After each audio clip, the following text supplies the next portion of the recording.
जय सिया राम। तो आज हम अपने प्यारे कथा रसिक श्री सीताराम जी को एक विदेशी भक्त की कथा श्रवण कराएंगे, जिन्होंने भारत में आकर यहीं दीक्षा ली और अद्भुत भक्ति की। तो उनका नाम है श्री रोनाल्ड निक्सन। दीक्षा के बाद नाम हुआ श्री कृष्ण प्रेम और यशोदा माँ की कथा। तो रोनाल्ड निक्सन का जन्म 10 मई सन 1898 में इंग्लैंड में हुआ था। परिवार धर्मपरायण ही था। कैम्ब्रिज यूनिवर्सिटी में इंग्लिश ऑनर्स की थी उन्होंने। जब विद्यार्थी थे तभी आध्यात्मिक संस्कार धीरे धीरे प्रकट होने लगे थे, और जब तक ग्रेजुएशन उन्होंने की, उसके बाद उन्होंने ईसाई धर्म, बौद्ध धर्म, थियोसॉफी के भी कुछ ग्रंथों का गहन अध्ययन किया। थियोसॉफी उस समय एक धार्मिक और दार्शनिक आंदोलन था, जिसका मुख्य उद्देश्य होता था दिव्य ज्ञान की प्राप्ति करना। थियोसिस अर्थात ईश्वर, और सोफिया मतलब ज्ञान, तो उससे मिलके बनाता थियोसॉफी। तो वही सब अध्ययन आप कर रहे थे। लेकिन उसी समय प्रथम विश्व युद्ध की भीषण गर्जना होने लगी। तब उन्होंने निश्चय किया कि देश की सुरक्षा के लिए सेना में योगदान देंगे और रॉयल एयर फोर्स में भर्ती हो गए। वहां पे लड़ाकू विमान का दायित्व उनके ऊपर आया।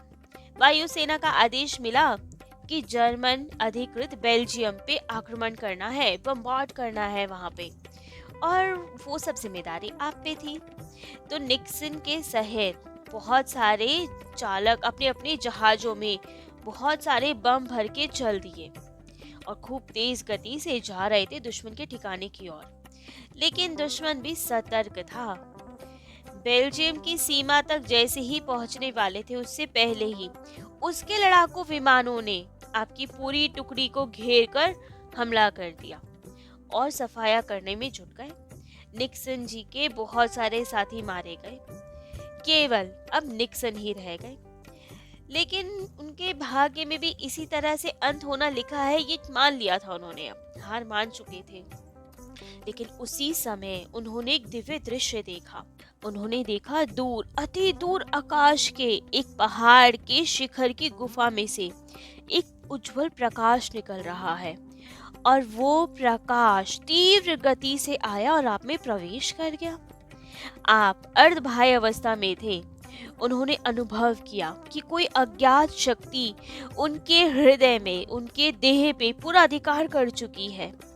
मानो उनके अंदर कोई एक नया दूसरा चालक बैठ गया है, और जो हवाई जहाज को तेज गति से ऊपर की ओर लेके जा रहा है, उड़ा रहा है उसे। इतना तो उन्होंने देखा कि मेरा जहाज अब ऊपर उड़ने लगा है और विपरीत दिशा में मुड़कर सुरक्षित स्थान की ओर जा रहा है। लेकिन इतने देखते देखते ही उन्हें मूर्छा आ गई, चेतना लोप हो गई उनकी, और उस हवाई जहाज ने उन्हें लंदन के हवाई अड्डे पे उतार दिया। सबने आके उन्हें देखा तो कॉकपिट में आप बेहोश पड़े हुए थे। उसी अवस्था में सबने हॉस्पिटल में एडमिट करा दिया आपको, और अब आप लंदन के एक हॉस्पिटल में एडमिट थे। हॉस्पिटल में जब आपकी चिकित्सा चल रही थी, कई बार उन्हें वैसा ही भावावेश हो रहा था जैसा कि उस युद्ध के दौरान हो रहा था, कि कोई दिव्य प्रकाश उनके भीतर प्रवेश कर रहा है। उन्हें लगा कि उन्हें कोई कुछ कह रहा है कि तुम्हारे जीवन की रक्षा एक अलौकिक शक्ति ने की है। तुम उनका संधान करो, पता लगाओ वो कौन है, और ये सब पता तुम केवल भारत जाकर ही लगा सकते हो। उस अलौकिक शक्ति का संधान केवल भारत में ही हो सकता है। अब उस अलौकिक शक्ति ने केवल आपके प्राणों की ही रक्षा नहीं की थी, आपके अंदर एक नई चेतना की जागृति भी कर दी थी। तो उन्होंने सोच लिया था कि अब भारत जाएंगे और वहां जाके आध्यात्मिक शक्तियों का अनुसंधान करेंगे। लेकिन समय था अभी। अस्पताल से निकलते ही उन्होंने रॉयल एयरफोर्स से तो इस्तीफा दे दिया।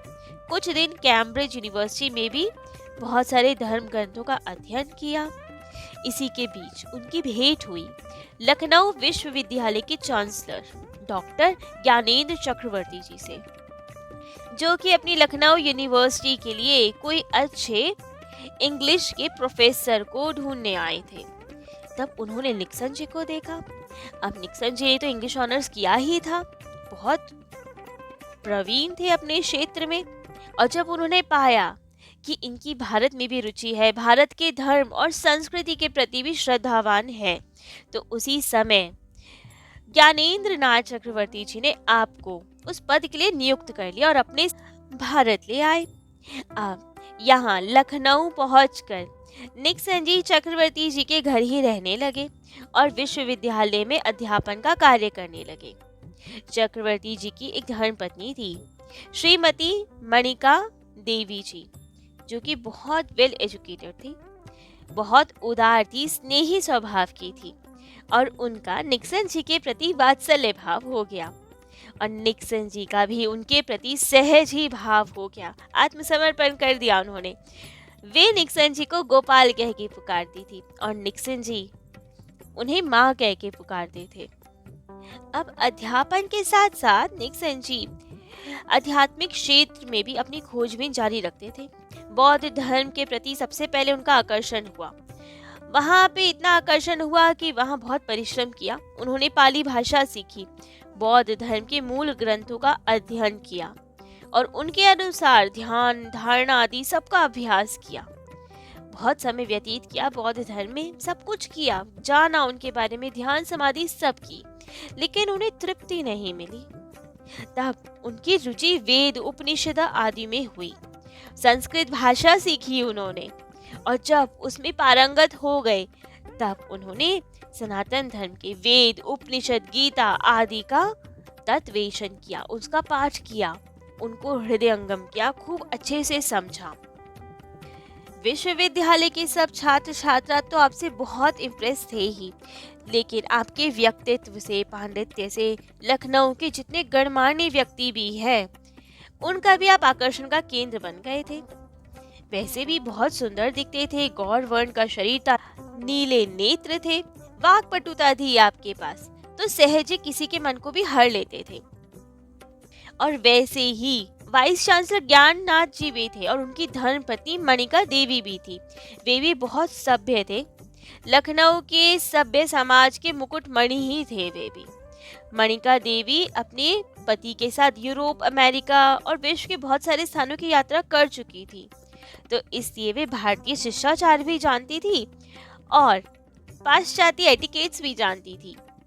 उनकी वेशभूषा से वे अल्ट्रा मॉडर्न ही लगती थी।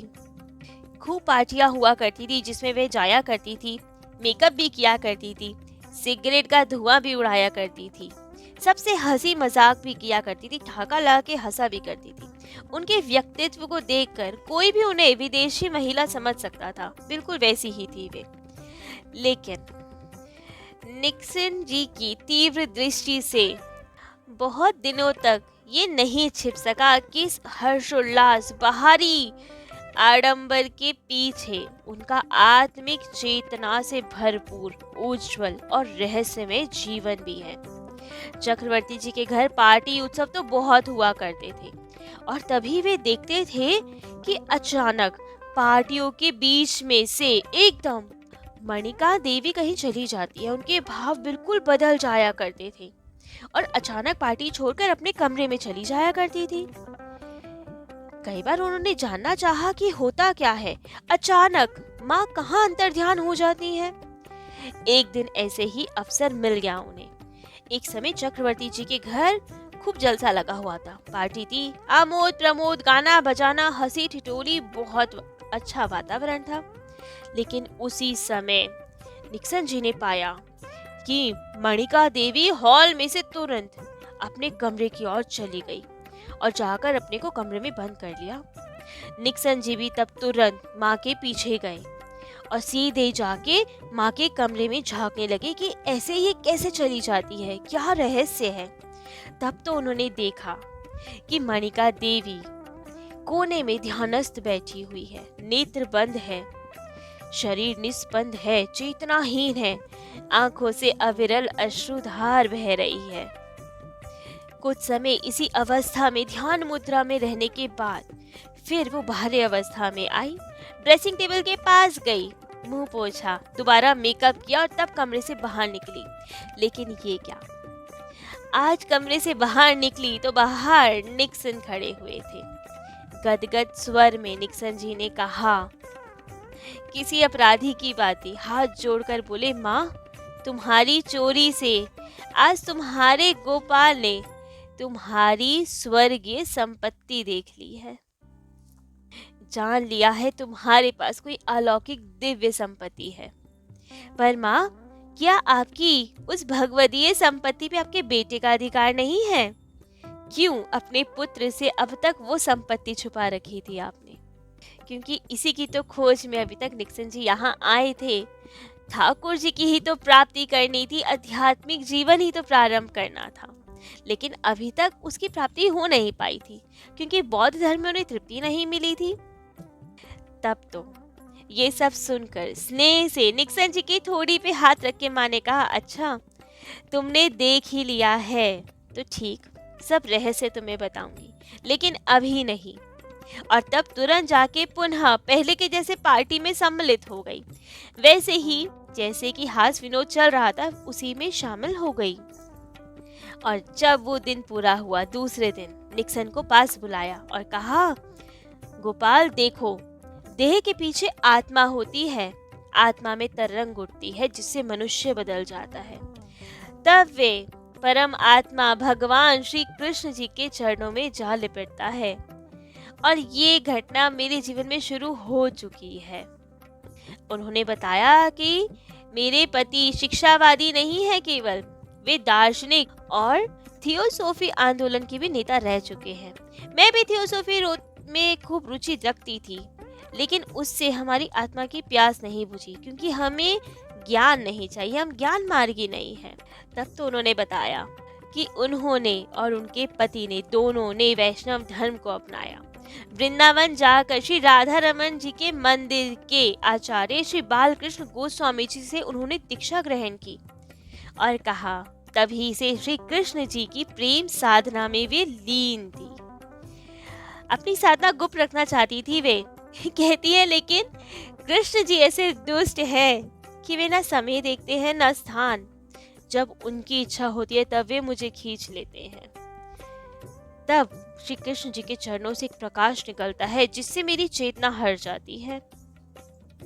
वे कहती है कि मैं अपने आप कुछ नहीं करती, कृष्ण जी स्वयं खींच कर मुझे अपने प्रेम में डुबो देते हैं। तभी मैं पार्टी आदि छोड़कर चली जाती और उनके प्रेम में अश्रुपात करती हूँ। अब ये सब सुनकर तो निक्सन जी का हृदय भर आया। एक नया प्रकाश उनके हृदय में जागृत हो गया और वे बोले, माँ, मुझे भी श्री कृष्ण प्रेम के इस पथ का पथिक बना दो, मुझे भी श्री कृष्ण प्रेम की प्राप्ति करवा दो। तब तो माँ ने कहा, ठीक है गोपाल, क्योंकि अब तुम्हारे बौद्ध धर्म के प्रति आवेश कम हो गया है, रुचि घट गई है और तुमने गीता उपनिषदों का अध्ययन किया है, तुमने हिंदू धर्म के मूल तत्व को जान लिया है, तो अब तुम प्रेम भक्ति धर्म के शास्त्रों का पाठ कर सकते हो, कृष्ण जी का जप आदि ध्यान कर सकते हो। और तब निक्सन जी ने अपनी वात्सल्य में माँ की उंगली पकड़ी और इस प्रेमा भक्ति की साधन के पथ पे अग्रसर हो गए। परंतु कुछ दिनों बाद ही चक्रवर्ती महाशय ने बनारस हिंदू विश्वविद्यालय के वाइस चांसलर का पद ग्रहण कर दिया।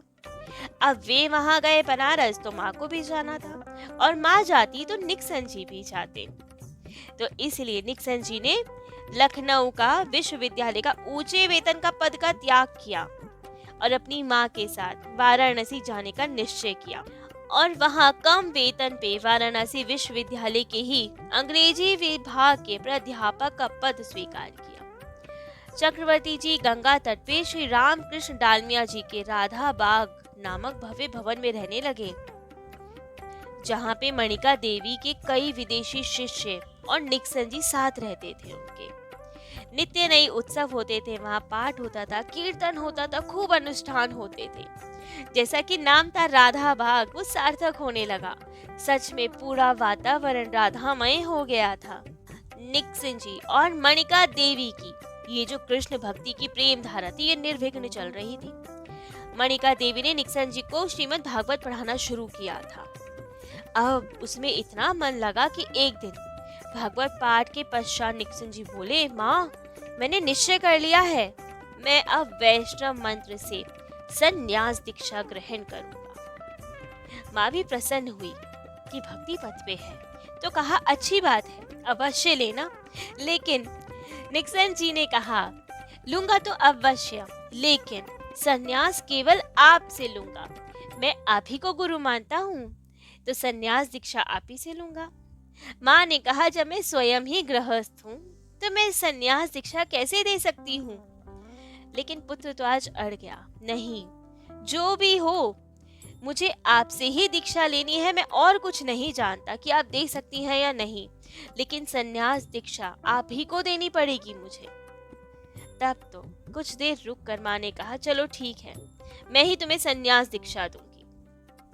और अपने पुत्र की इस बात को पूरा करने के लिए मणिका देवी वृंदावन गई।